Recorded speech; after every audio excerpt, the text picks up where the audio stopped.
단 지파의 역사적 여정과 문화적 유산. 단 지파는 가나안 서쪽 해안가에 배정받은 땅에서 초기 정착을 시작했습니다. 그러나 암몬이 사람들의 압박으로 인해 북쪽으로 이동하게 되었고 결국 라이스를 점령했습니다. 이 과정은 성경의 기록과 일치하며 현재 텔단 고고학적 유적지에서 이를 확인할 수 있습니다. 삼손의 탄생과 그의 죽음은 단 지파의 역사에 큰 영향을 미쳤습니다. 삼손은 블레셋과의 전쟁에서 중요한 역할을 했으며 그의 죽음 이후 단 지파는 동북방으로 이동하게 되었습니다. 일부 연구에 따르면 단 지파는 알타이 산맥을 거쳐 한반도에 도착하여 고조선을 건국하고 단군 시조가 되었다고 합니다. 이러한 주장들은 단군 조선과 관련된 유물들, 특히 히브리어 와단과 같은 유물을 통해 단 지파가 자신들의 언어와 문화를 유지했다는 증거로 제시됩니다. 가나안 최북단의 단 지파는 라이스라는 도시를 점령하고 거주했습니다. 단 지파는 이스라엘의 12지파 중 하나로 처음에는 가나안 서쪽 해안가의 땅을 배정받았으나 본래 배정받은 땅이 협소하고 적대적인 암모니 사람들에 의해 압박을 받았기 때문에 점차 북쪽으로 이동하여 라이스를 점령하게 되었습니다. 이 정보는 성경의 기록과 일치합니다. 또한 단 지파는 가나안을 정복한 뒤 여호수아에 의해 각 지파에게 가나안의 영토를 배정받았습니다. 단 지파가 점령하기 이전의 라이스 도시의 이름은 성경의 여호수아기, 판관기 이사야서의 라이스라고 기록되어 있지만 단 지파가 점령한 후에는 단이라고 불리게 되었습니다. 이 도시는 현재 골란고원에 위치한 텔로 알려져 있습니다. 단 지파는 라이스를 점령한 후 그곳에 단이라는 새로운 도시를 세웠습니다. 라이스는 이스라엘의 북부에 위치한 도시로 단 지파의 영토 중 하나였습니다. 단 지파는 이 도시를 점령하고 그곳에 거주했으며 후에 그 지역은 단의 영토로 알려지게 되었습니다.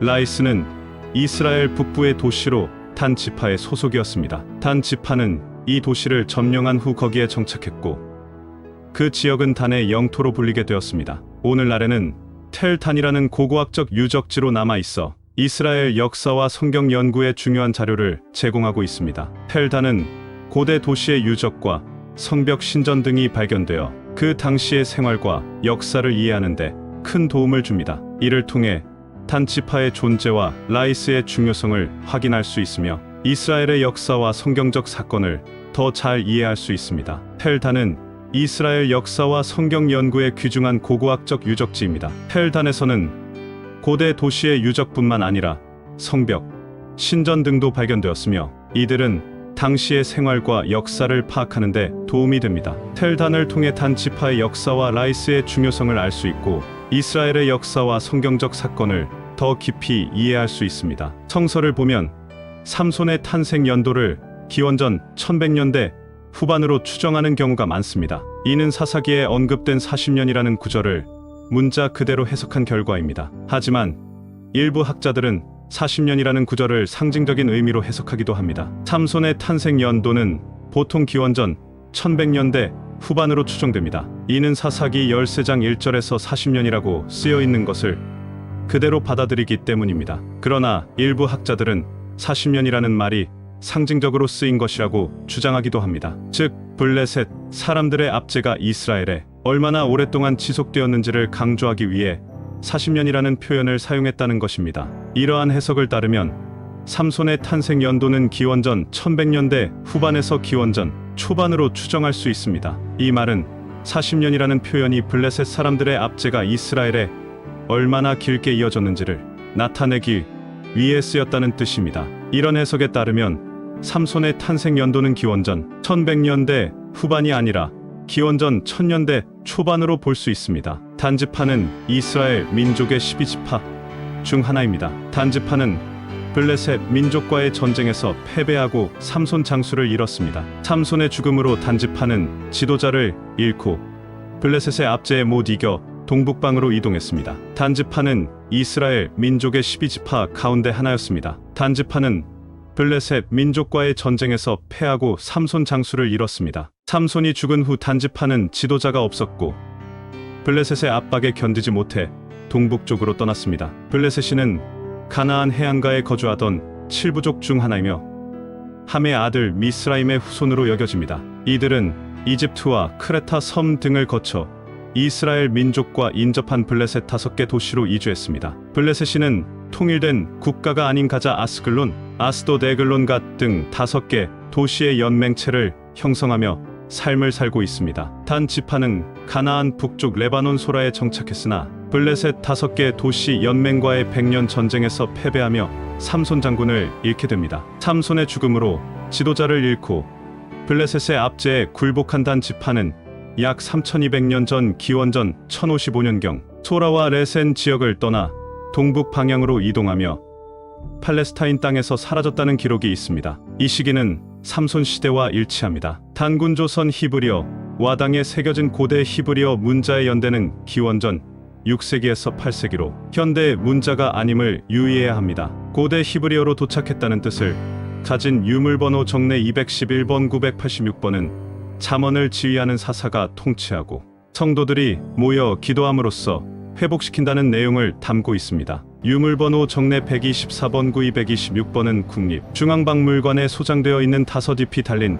꽃초여파 모양의 와당입니다. 오여파는 단결하여 신의 나라에 들어가라, 성도들이 모여 하나가 되자 라는 뜻을 가지고 있습니다. 오여파는 단결하여 신의 나라에 들어가라와 성도들이 모여 하나가 되자라는 뜻을 가지고 있습니다. 와당에는 오여파라는 글자도 새겨져 있습니다. 오여파는 숫자 5를 의미하며 숫자 5는 구세주나 구원을 상징합니다. 또한 숫자 5는 영원을 상징합니다. 성경의 기록에 따르면 구세주가 출현할 민족은 단 지파이며 단은 야곱의 5째 아들입니다. 따라서 오여파는 단 지파에서 나올 구세주를 가리킵니다. 한편 한국의 국화인 무궁화는 꽃잎이 5장이고 추술이 5개, 꽃받침이 5장이 있으며 영원히 피는 꽃을 뜻합니다. 이와 같이 숫자 5는 영원을 상징합니다. 그러므로 오여파는 구세주가 가져올 영생을 상징합니다. 궁극적인 목표는 신의 뜻에 순종하고 성도들과 화합하며 하늘의 나라를 이루자는 것입니다. 이 글씨판은 국립중앙박물관에 소장되어 있습니다. 유물번호 본 8646 9215번은 고대 히브리어로 쓰인 고조선의 역사서입니다. 이 역사서는 고조선의 건국과 발전, 외교와 전쟁, 문화와 종교 등을 기록하고 있습니다. 이 역사서는 한국의 국보 제152호로 지정되었으며 국립광주박물관에 소장되어 있습니다. 단지파는 이스라엘 민족의 12지파 중 하나입니다. 약 3200년 전 기원전 1055년경 단지파는 가나안 소라 땅에서 블레셋과의 전쟁에서 패배하고 삼손 장수의 죽음으로 지도자를 잃었습니다. 이에 소라와 레센 지역을 떠나 동북방으로 이동하여 시리아를 거쳐 이라크, 이란, 그리고 카스피해를 건너 알타이 산맥에서 100년간 정착했습니다. 이 기간 동안 단지파의 1세대들은 대부분이 사망하였고 단지파는 알타이어와 히브리어를 섞어 사용했습니다. 단지파의 2세들은 동서 문화의 교차로 인해 히브리어를 점점 잊어버리고 알타이어를 사용하게 되었습니다. 이것은 하나님의 깊은 뜻을 이루시기 위하여 히브리 민족이라는 것을 완벽하게 숨기시려고 히브리말을 잊어버리게 하였던 것이다. 만약 한반도에 도착해서까지 히브리 언어를 사용한다면 완벽하게 숨길 수가 없었을 것이다. 그래서 하나님은 위장 전술을 쓰기 위하여 알타이 산맥 부근에서 언어 교체가 될 때까지 100년간 정착하게 하셨던 것이다. 약 200년간의 여러 국가와 지역을 이동한 동안 단지파는 알타이 산맥을 건너 몽골 만주 일부는 시베리아로 이동 압록강을 건너 대동강 지방에 도착하였습니다. 단지파는 기원전 11세기경 또는 기원전 10세기경에 고조선을 건국한 단군 시조가 되었다. 동양사에서 우리 한민족을 알타이어족이라고 부르는 것은 알타이계 언어를 사용했다는 증거입니다. 구약성서에 기록된 단족은 전투 능력이 뛰어나고 자신들의 풍습을 고수하는 습성이 강한 것으로 알려져 있는데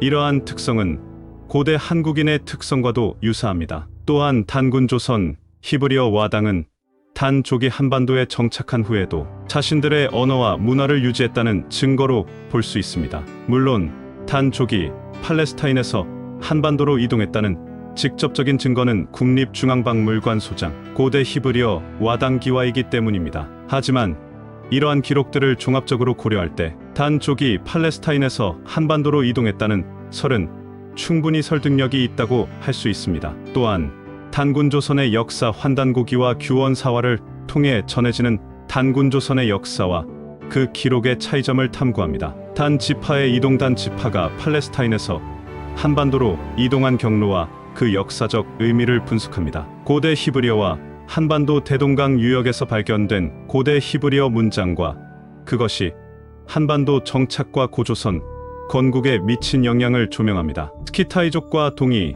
민족. 스키타이족의 역사와 그들이 동이 민족, 특히 한반도의 양궁 실력에 미친 영향을 탐구합니다. 단군조선의 역사를 2000년으로 기록하고 있는 한단고기의 문헌들과는 달리 규원사화는 조선시대 중기의 학자 이함이 저술한 책으로 단군조선의 역사를 기록한 책입니다. 이 문헌은 부계가 1675년에 완성하였으며 단군조선의 역사를 상세하게 기술하고 있습니다. 환단고기는 단군이 나라를 세워 천여 년 동안 다스렸다고 전해진다. 반면에 규원사화에 따르면 단군조선의 역사는 약 1200년으로 기록되어 있으며 숙종 1년 1675년 부계가 저수하였다고 합니다. 또한 대동강 유역에서 출토된 고대 히브리어는 고대 이스라엘 및 유대인들이 사용했던 언어로 성경의 원문 언어이기도 합니다. BC 8세기 후반에서 BC 6세기경에 이어진 이 시기에 사용된 고대 히브리어 문장이 발견된다면 그것은 고대 이스라엘 및 유대인들의 역사와 문화를 조명하는 중요한 증거가 될 것입니다. 물론 규원사화의 역사적 신빙성에 대해서는 논란이 있습니다. 그러나 규원사화는 단군조선의 건국과 단족의 역사에 대한 중요한 기록으로 평가받고 있습니다. 블레셋 5개 도시 연맹과의 100년 전쟁에서 패배하며 삼손 장군을 잃게 됩니다. 삼손의 죽음으로 지도자를 잃고 블레셋의 압제에 굴복한 단 지파는 약 3200년 전, 기원전 1055년경이라고 볼 수 있습니다. 따라서 규원사화를 기준으로 한다면 단족의 한반도 이동 시기는 기원전 1.055년경으로 볼 수 있습니다. 다만 규원사화의 기록에 따르면 단족은